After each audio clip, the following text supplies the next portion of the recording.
तो आज हम बात करने वाले हैं नेवी एमआर का जो अग्निवीर का एग्ज़ाम होने वाला है और उसका ये सैम्पल कॉपी जो देख रहे हैं, ये क्वेश्चन आप लोगों को मैं दिखाने वाला हूँ। और ये जो प्रीवियस का पेपर जो पूछा जाता है, किस टाइप का प्रश्न पूछा जाता है और इसका जो सिलेबस रहने वाला है वो आप लोग को मैं इस वीडियो में तो नहीं, लेकिन लास्ट में मैं आपको दिखाऊंगा कि कितना आप लोग को कैसे सिलेबस है। सिलेबस के लिए यदि नहीं जानते हैं अग्निवीर सिलेबस में क्या चेंज हुआ है या कैसे प्रश्न पूछा जाता है, किस चैप्टर से या कौन से जो है उसका पैटर्न है, क्या पैटर्न रहेगा, ये सब इस वीडियो में नहीं, लेकिन नेक्स्ट वीडियो में मैं आप लोग को बात करूँगा। जैसे सबसे पहले देख लीजिए, सामान्य ज्ञान हो गया, एमआर वाला है।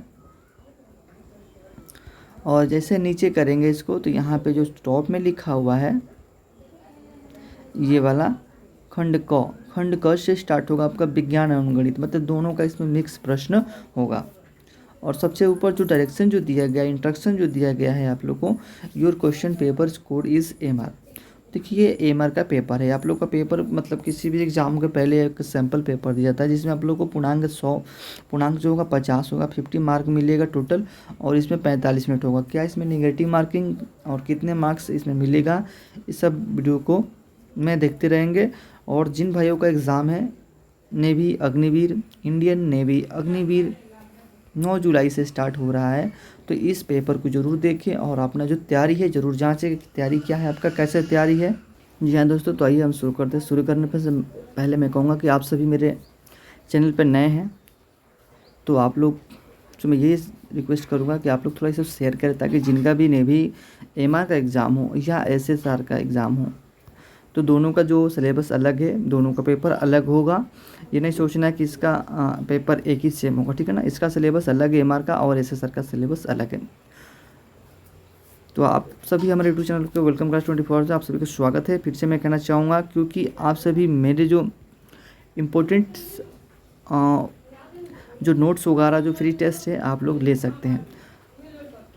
तो देखिए परीक्षार्थियों के लिए निर्देशक दिया गया है, तो इसमें तो देखिए यहाँ पे तो शुरू करेंगे। शुरू करने से मतलब आप लोग को टाइम भी मालूम पड़ेगा और ये मालूम पड़ेगा, ठीक है ना। ये सैम्पल पेपर पहले जो होता था, ये सैम्पल पेपर जैसे कि दिया गया है, बट यहाँ पे सैम्पल पेपर वहाँ पे नहीं दिया, आपको कंप्यूटर बेस्ड एग्ज़ाम होगा।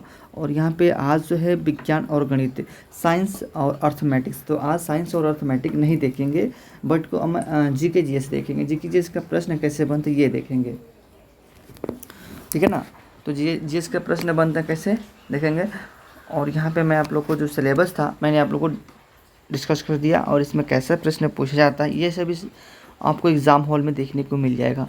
तो ये देखिए जो आप लोग को लिखा हुआ है एमआर का जो पेपर था और एसएसआर का भी दिखाएंगे, लेकिन एमआर वाले जितने भी कैंडिडेट हैं बिल्कुल शेयर करेंगे। शेयर करने के साथ साथ डेली के सेशन में अटेम्प्ट करेंगे, ठीक है ना। ये आप लोग का मैं नहीं तैयार किया हूँ, ये आपका ऑफिशियल पेपर है, ठीक है ना। यहाँ पे लिखा हुआ है सैम्पल कॉपी सैम्पल पेपर, तो ये आप लोग का ऑफिशियली तैयारी किया गया है। जो मेरा मॉक टेस्ट है आप लोगों को कैसे लेना है, मात्र आपको ऐप का चार्ज देना होगा, मात्र 10 रुपये है आपको पेड करना होगा, ठीक है ना। 10 रुपया ही पेड करना होगा। और जिनका भी एग्ज़ाम दिया गया है भिखारी टोला छपरा, तो ज़रूर हमें बताएंगे, ताकि मैं आप लोग का जो भी हो सकता है यहाँ पे है छपरा किसी का सेंटर दिया है तो ज़रूर बताएंगे, ठीक है ना। चलिए शुरू करते हैं, ताकि एग्ज़ाम हॉल में जो भी आप लोग को बनता है गाइडलाइन के माध्यम जो भी मैं आप लोग को वहाँ पे हूँ तो बताऊँगा। जनरल अवेयरनेस सामान्य ज्ञान देखेंगे। इसमें सबसे पहला क्वेश्चन दिया है सबसे बड़ा ग्रह कौन सा है, तो इसमें आप लोग सबसे बड़ा ग्रह कौन सा है। अगर ग्रह की बातें किया जाए, इसमें ग्रह की बातें तो आप लोग को इसमें 4 ग्रह का नाम दिया गया है, ठीक है ना। प्लेनेट का नाम, तो इसमें आप लोग को इंग्लिश में भी लिखा हुआ चूज़ द करेक्ट आंसर, आप लोग को इंग्लिश में दिया होगा, लिखा होगा विच, जिसको इंग्लिश में अटेम्प्ट करना होगा, which is the biggest planet, सबसे बड़ा ग्रह कौन सा है। तो आप सभी जानते हैं सबसे बड़ा ग्रह ये बृहस्पति है, ठीक है ना, बृहस्पति है, बृहस्पति। और यहाँ पे ग्रहों के क्रम देखा जाए तो सौर मंडल के अनुसार, जैसे कि यहाँ पे सबसे पहले सूर्य यहाँ पे दर्शा देते हैं, ठीक है ना। ये पेज खाली हो जाता है, मैं थोड़ा सा इसको इधर रिमूव कर लूँ ताकि आप लोग का सही दिखे। और ये जो सेशन डेली लेना है तो आपको कमेंट सेशन में बताना होगा। मान लीजिए ये सूर्य है, ठीक है ना, ये सन हो गया, ठीक है ना। अब सन के अगर सौरमंडल के अनुसार देखा जाए तो सबसे पहले क्या आता है, ये सभी लोग जानते हैं, बुध आता है, ठीक है ना, बुध आता है।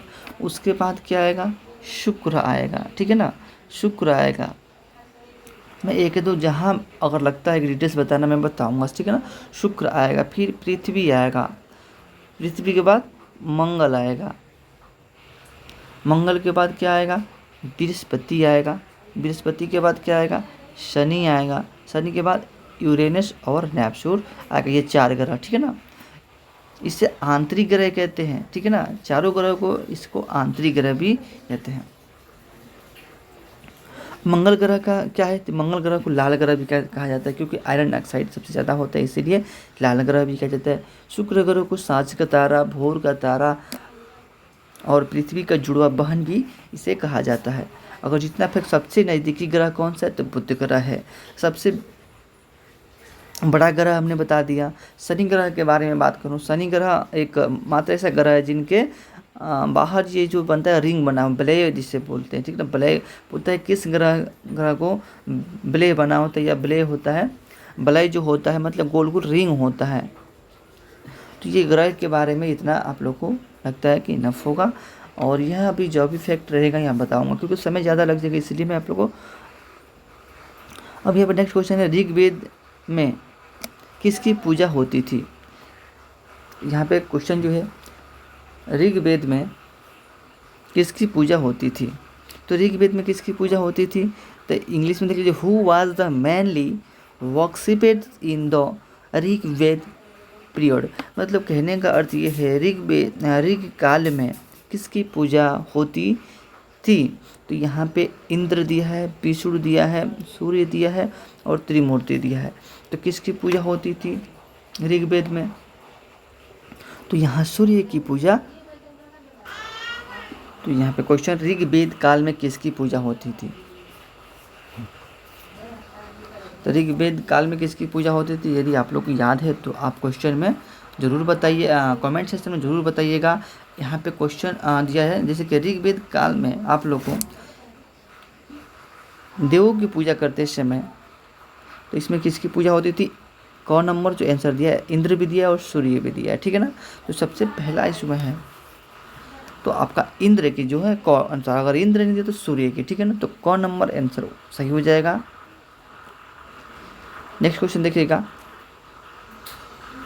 थोड़ा सा स्किपले हो गया था क्योंकि आप लोग ये जो पेपर मंगाए थे, ये आप लोग को ऑफिशियली जो पेपर है और सैम्पल पेपर है मैं मंगाया था, ठीक है ना। तो क्वेश्चन आप लोग को थोड़ा सा, मैं आप लोग को माइनर मिस्टेक के लिए सॉरी। अगर आप लोग का समय कीमती है तो समझिए कि आपके लिए ही मैं जो समय के अनुसार चलता हूँ, आप ये नहीं है कि मैं समय के अनुसार नहीं चलता हूँ।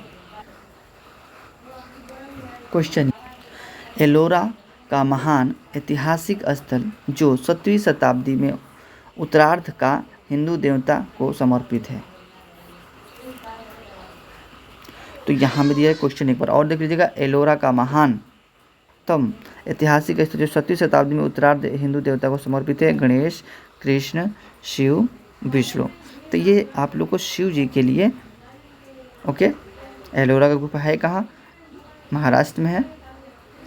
भारतीय राष्ट्रीय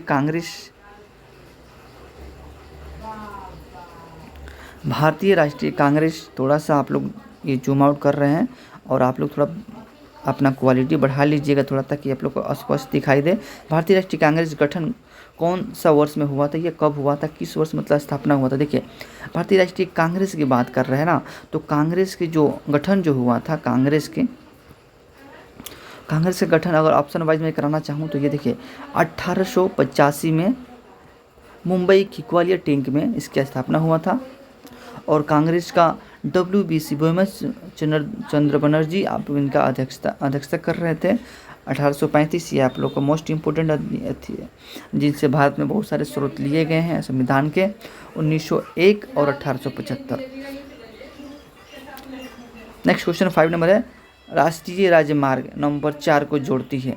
तो राष्ट्रीय राजमार्ग संख्या जो 4 है वो किसी से जोड़ती है, मुंबई चेन्नई, बेंगलोर मैसूर, मुंबई नागपुर हैदराबाद। ये चारों ऑप्शन में से आपको बताना है, चारों ऑप्शन में मतलब बताना है। राष्ट्रीय राजमार्ग नंबर 4 जोड़ती है तो जो आप लोगों का है, तो इसमें देखिए राष्ट्रीय राजमार्ग जो 4 जो है पश्चिम और दक्षिण भारत में है, पश्चिम और दक्षिण में। इसको किसको जोड़ती है? मुंबई, पुणे, बेंगलोर। इसमें जो दिया गया है ये चारों ऑप्शन जो दिया गया है, फटाफट आप लोग को बताना है कौन सी जोड़ती है राजमार्ग। तो ऑप्शन नंबर इसका जो देख लीजिएगा राइट आंसर ख हो जाएगा, ठीक है ना। और सबसे लंबा मार्ग पूछा जाए, सबसे लंबा मार्ग राष्ट्रीय राजमार्ग कौन है, या जीटी रोड किसने बनाया था, तो ये भी याद रखिएगा grand trunk road Shershah Suri ने बनाया था। आपको बताना है सबसे लंबी सड़क मार्ग कितना नंबर की है, बता देना है। भारत की प्रथम विद्युत चालित train Deccan queen dot dot के बीच चली थी, तो किसके बीच चली थी? डेक्कन क्वीन जो चली थी भारत की प्रथम विद्युत चालित ट्रेन थी, ठीक है ना। कौन थी? ये भी क्वेश्चन पूछ सकता है कि विद्युत ट्रेन चलित उसका नाम क्या था? प्रथम विद्युत ट्रेन जो चली थी उसका नाम क्या था? डेक्कन क्वीन था। और किसके बीच चली थी? तो यहाँ ऑप्शन दिया है मुंबई सूरत, हावड़ा दिल्ली, नई दिल्ली चेन्नई, कलकत्ता और मुंबई। मैं फिर से एक बार क्वेश्चन रिपीट कर देता हूँ। भारत की प्रथम विद्युत चालित ट्रेन डॉट के बीच चली थी, तो ऑप्शन के अनुसार अगर देखा जाए इसमें, तो जिस ऑप्शन में आप लोग का बॉम्बे होगा, इसमें मुंबई और किसके बीच चली थी? विद्युत रेलवे। तो देखिए इसमें आप लोग को जो ऑप्शन जो दिया है मुंबई और पुणे के बीच चली थी, लेकिन इसमें कल्याण दिया, ठीक है ना। कल्याण मुंबई में ही पड़ता है, ये ऑप्शन थोड़ा घुमा के है, ठीक है ना। इस बार जो आप लोग का लेवल जो रहेगा एग्जाम अग्निवीर का आप लोग का टॉपेस्ट रहने वाला है, क्योंकि यहाँ पे क्वेश्चन भी आप लोग देख ही रहे हैं। और ये जो घुमावदार देखिए यहाँ पे मुंबई दिया है सूरत, लेकिन सूरत के बीच नहीं चलती, इसलिए गलत हो जाएगा, ठीक है।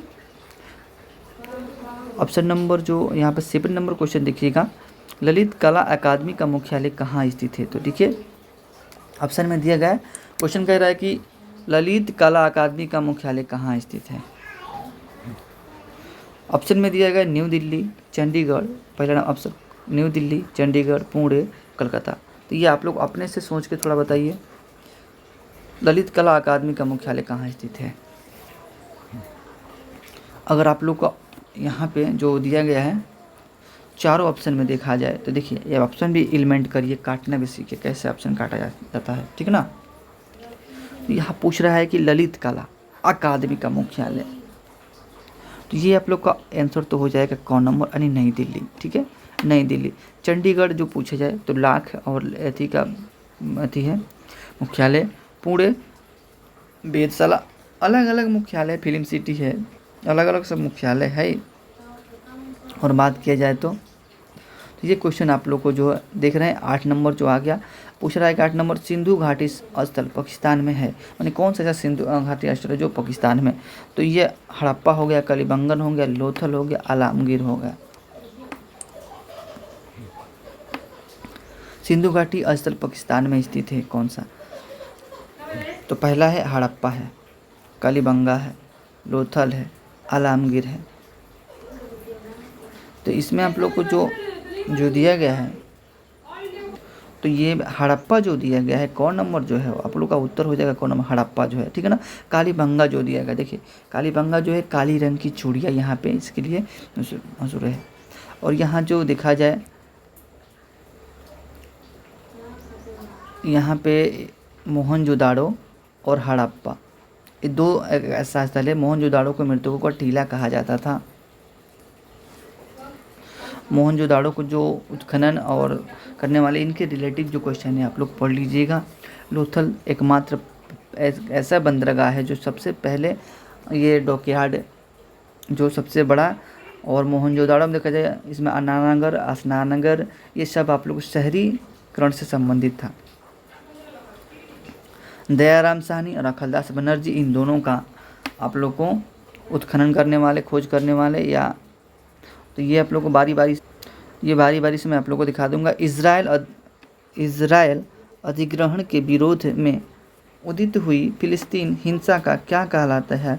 हमास। तो ये आप लोग का ऑप्शन अगर न्यूज़ में देखे होंगे, ये देखिए हेजबोलाह, ऑप्शन ख है, PLO, इंतिफादा, ये सभी गलत क्वेश्चन है, ये हमास जो हुआ था राइट आंसर हो जाएगा।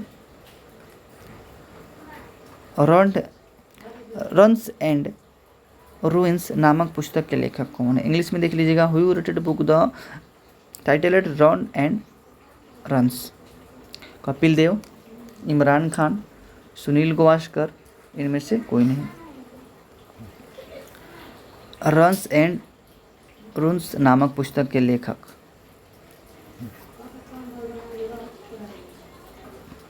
इसमें जो आप लोगों को जो सभी को अब इम्पोर्टेंट ऑप्शन है इसमें दिया सुनील गावस्कर। देखिए इसका ऑप्शन तो मेन हो जाएगा सुनील गावस्कर ही, ठीक है ना। इसे लिटिल मास्टर भी कहा जाता था, लिटिल मास्टर भी कहा जाता था। इमरान खान हो गया, तो इमरान खान ये आप लोग को अभी जो क्रिकेटर है जो पाकिस्तान में, कपिल देव थे ये आप लोग को, कपिल देव ये इनके थी में 1984 में आप लोग को जो भारत ने जीता था वर्ल्ड कप, एक धोनी के कप्तानी में जीता था। T20 वर्ल्ड कप के बात की जाए तो रोहित शर्मा और धोनी के कप्तानी में 2007 में और रोहित के कप्तानी में 2024 में जीता गया था। अभी जो वर्तमान में अभी देखे हैं क्वेश्चन देखिएगा, डॉट के कमी से मधुमेह होती है, किसी कमी से होती है? चीनी की, इंसुलिन की, कैल्शियम की और विटामिन की। तो इंसुलिन की कमी से आप लोग को मधुमेह रोग होती है। बीटा कोशिका के बीटा सेल से आप लोग को इंसुलिन के स्रावित होता है। और ये लिखा है विटामिन की खोज फोंक ने किया था। चलिए बाद में बात करें, टाइम ज़्यादा हो रहा है। लैंड ऑफ मिडनाइट सन नामक प्रसिद्ध देश कौन है? देखिए लैंड ऑफ मिडनाइट मतलब अर्धरात्रि का देश किसे कहा जाता है? किस देश को कहा जाता है? Denmark, Norway, Sweden, Japan. Japan की अगर राजधानी बोले, जापान की राजधानी जो बोला जाए टोक्यो है, टोक्यो जापान की राजधानी। एन मुद्रा है। स्वीडन कि आप लोग, नॉर्वे जो है इसका राइट आंसर हो जाएगा। डेनमार्क कोपेनहेगन हो गया इसका राजधानी। अक्रिय गैस की खोज कौन संबंधित है? तो अक्रिय गैस की खोज किसी, अक्रिय गैसों की संख्या कितनी है? इसमें 6 है अक्रिय गैस की संख्या, है ना। अगर 0 पर रन आउट याद रखिएगा, ठीक है ना।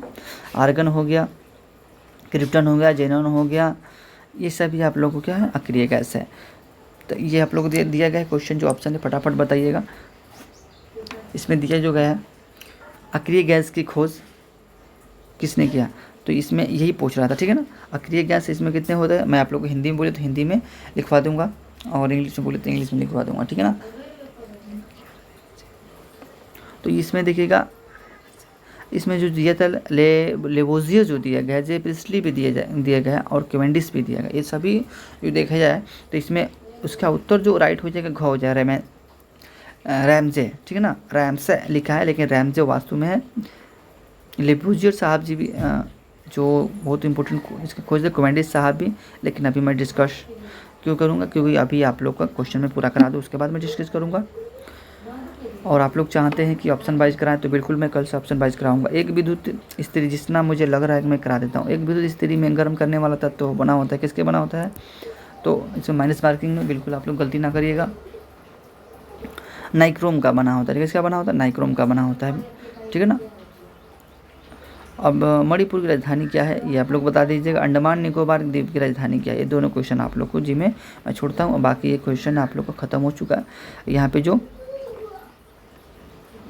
ख़त्म हो चुका है। और ये क्वेश्चन आप लोग को मैं जो दिख रहे हैं अभी आप लोग को क्वेश्चन जो टोटल है, लेकिन ये SW आप लोग का, क्योंकि मणिपुर वाला हो गया ये आप लोग बता दीजिएगा, अंडमान निकोबार वाला ये सभी आप लोग बता दीजिए, ठीक है ना। मैं आगे बढ़ता हूँ। जैसे कि मणिपुर का राजधानी क्या है? तो मणिपुर की राजधानी इम्फाल है। अंडमान निकोबार द्वीप समूह के बात की जाए पोर्ट ब्लेयर हो जाएगा। एकमात्र भारत का जो है सैंडल पीक जो है वोल्केनो, यहाँ पे देखिए FAO का तरताप है, मतलब इसका फुल फॉर्म बता देना, FAO का फुल फॉर्म। तो देखिए क्या हो जाएगा इंग्लिश में, देख लीजिए food and agriculture organisation, food and. तो यहाँ पे ऑप्शन में ये भी दिए गए। तेंजिंग नॉर्वे निम्नलिखित में किस क्षेत्र से पहचान बनाई थी? बॉक्सिंग में, साइकिलिंग में, माउंटनियरिंग में और हॉकी में। तो ये तेंजिंग नॉर्वे देखते हैं, ऑप्शन नंबर इसका गॉस सही था। किसे फ्यूअर के नाम से जाना जाता है? तो जो लोग पढ़े होंगे 10th क्लास में अच्छे से, तो यहाँ पे देखिए स्टालिन, लेनिन, हिटलर, बिस्मार्क। तो इससे क्या फ्यूअर के नाम से जाना जाता है? तो हिटलर को जानते थे। भारत का सबसे बड़ा एवं पुराना अजैब घर किस राज्य संघ क्षेत्र में है? तो सबसे बड़ा किस में राज्य में क्षेत्र में है? पश्चिम बंगाल में है। सबसे लंबा शास्त्रीय महाकाव्य कौन सा है? महाकाव्य के बारे में पूछा जाता है तो ये महाभारत बता दीजिएगा। महाभारत का पुराना नाम जय संहिता। इनमें से किससे डेरबी पद से संबंधित है? डेरबी पद से संबंधित है तैराकी, पोलो, रेसलिंग और घुड़सवार। तो डेरबी का इसमें सबसे संबंधित है घुड़सवार से, रेसिंग से, तैराकी से, पोलो से है। किससे है? डेरबी का संबंध किससे है? और इनमें से पढ़िए, यहाँ तक आप ना पढ़े डेरबी का संबंध किससे, यही मेन आप लोग का है, ठीक है ना। ऑप्शन बी देखिएगा, इसमें बटरफ्लाई जो होता है तैराकी से संबंधित होता है, ठीक है ना। पोलोज में कितने खिलाड़ी होते हैं? 4 खिलाड़ी होते हैं। ये रेसिंग है, इसका जो राइट आंसर हो जाएगा घ हो जाएगा। घुड़सवार से ये डेरबी पद संबंधित है, ठीक है ना। गीता सेठी किस खेल से संबंधित है? बास्केटबॉल, शतरंज, स्नूकर और टेनिस। टेनिस हो गया, स्नूकर हो गया, शतरंज हो गया। शतरंज में अभी आप लोग को 2 नाम चर्चित में होगा। और लास्ट का 2 प्रश्न बच गया है। पोलो खेल में कौन से भारतीय राज्य में उद्भव हुआ था? तो ये आप लोग बताइएगा। ये आप लोग का आंसर कमेंट सेक्शन में देखना चाहते हैं। और ये 24 का, क्योंकि मैं पहला 2 क्वेश्चन आपको बता दिया, इसलिए मैं HW ये दे रहा हूँ, ठीक है। तो क्वेश्चन को थोड़ा सा ये जो PDF है, वीडियो है, आप लोग शेयर कर दीजिएगा। साथ में चैनल को सब्सक्राइब कर लीजिएगा और बेल आइकन ऑन कर लीजिए ताकि जो भी नोटिफिकेशन मिले आप तक पहुँचे। जय हिंद, जय भारत।